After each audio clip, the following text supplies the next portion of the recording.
ایک اور واقعہ یاد آ گیا، میہ فارقین شام کا شہر تھا اور اس کا قلعہ تھا پہاڑ پر. 1 سال صحابہ اس کا محاصرہ کر کے پڑے رہے، خالد بن ولید جیسے فتح نہیں ہو سکا. تو خالد بن ولید رضی اللہ تعالیٰ نے اعلان فرمایا کہ سارا لشکر روزے رکھو کہ اللہ اس کو ہمیں فتح کروا دے. پہلے دن روزہ رکھا گیا. خالد بن ولید افطاری کے لیے خیمے میں آئے تو افطاری کوئی نہیں تھی، تو ان کو خیال آیا غلام میرا بیمار ہوگا، انہوں نے پانی پی کے روزہ افطار کر لیا. اگلے دن پھر ان کو خیال آیا، اگلے دن آئے تو پھر افطاری کوئی نہیں، پھر ان کو خیال آیا کہ غلام بیمار ہوگا، پانی پی کے افطاری کر لی. تیسرے دن پھر افطاری کوئی نہیں تو اس کو بلا لیا، کہا بھائی خیریت ہے، آپ بیمار ہیں؟ کہا جی نہیں. کہا میری افطاری نہیں ملتی مجھے. کہا جی میں تو روز رکھتا ہوں. کدھر؟ کہا جی خیمے میں. کہاں چلی جاتی؟ کہا جی مجھے کیا خبر، میں تو رکھ کے چلا جاتا ہوں. کہا اچھا آج پہرا دیں. تو جب اس نے لا کے افطاری رکھی اور یہ ایک طرف چھپ کے بیٹھ گئے تو ایک کتا آیا اور خیمے کے پیچھے سے وہ گھسا اور وہ جو روٹی پڑی تھی اس کو منہ میں ڈالا اور بھاگ پڑا. خالد بن ولید فرمانے لگے یہ کچھ اس کے پیچھے راز ہے. انہوں نے کتے کے پیچھے دوڑ لگا دی اور کتا آگے آگے، خالد بن ولید پیچھے پیچھے. تو وہ کتا ایک ندی سی تھوڑا تھوڑا پانی والی ندی میں گھسا، وہ بھی گھسے. آگے ایک چھوٹا سا سوراخ تھا اس میں گھس گیا. خالد بن ولید لمبا قد اور پتلے جسم کے تھے، دیکھنے میں لگتے تھے جیسے کوئی مکے دی مارن لیکن انہوں نے پہاڑوں کو راستے سے ہٹا دیا. سیف اللہ، اللہ کی تلوار.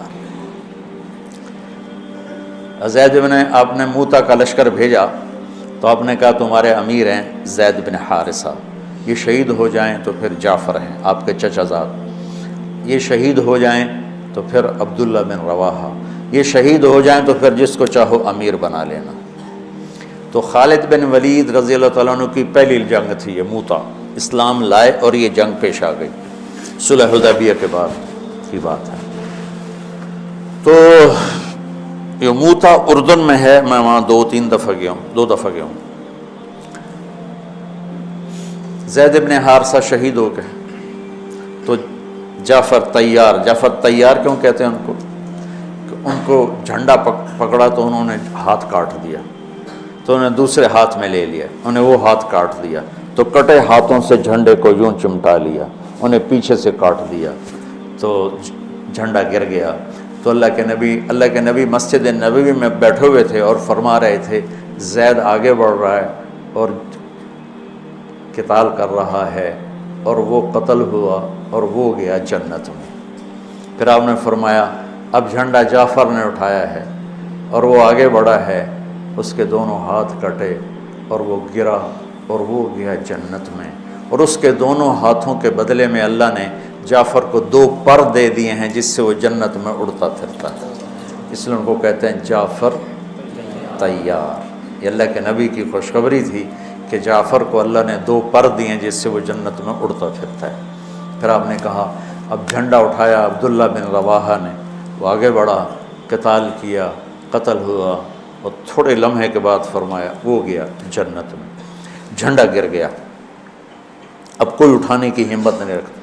تو ثابت بن اکرم ایک انصاری صحابی ہیں، انہوں نے جھنڈا اٹھایا، کبھی جھنڈا پکڑو، جھنڈا پکڑو، ہاتھ سے نکل رہی ہے جنگ. تو لوگوں نے کہا تو ہی پکڑ لے، تو بدری آدمی.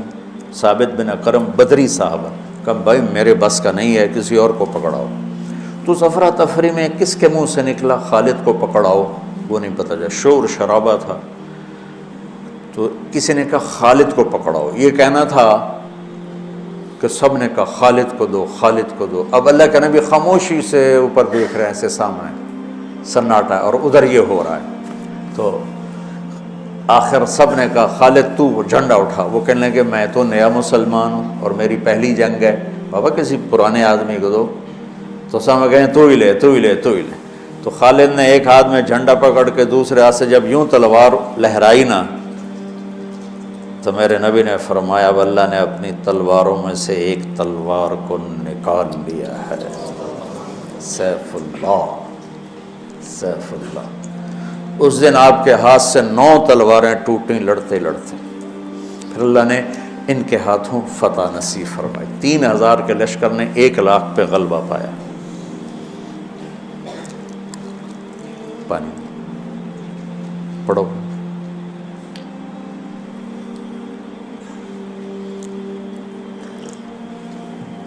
تو وہ اس سوراخ میں گھس گئے تھے، پتلے تو چلتے رہے سے رینگتے وہ سوراخ قلعے کے اندر جا کے کھلا۔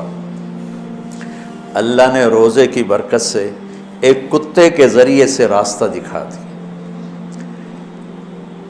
تو حضرت خالد بن ولید نے کہا بھائی 100 آدمی تیار ہو جاؤ، پتلے پتلے، آج رات فتح ہے انشاءاللہ۔ تو ان کو لے کے گھسے، صرف 88 اندر جا سکے، 12 ذرا تھوڑے سے ہیوی تھے وہ نہیں گھس سکے، تو 88 آدمیوں کو لے کر وہ اس سوراخ میں سے رینگتے ہوئے قلعے میں داخل ہوئے اور جا کے حملہ کیا، اور اللہ نے دروازہ کھول دیا، اللہ نے فتح نصیب فرمائی۔ تو روزہ اور نماز دنیا اور آخرت کے کام بنانے کا وسیلہ اور ذریعہ ہے، اگر ہم اس کو یقین کے ساتھ کریں۔ جب مشکل پیش آئے اپنا ظاہری سبب بھی اختیار کرو اور نماز بھی پڑھو۔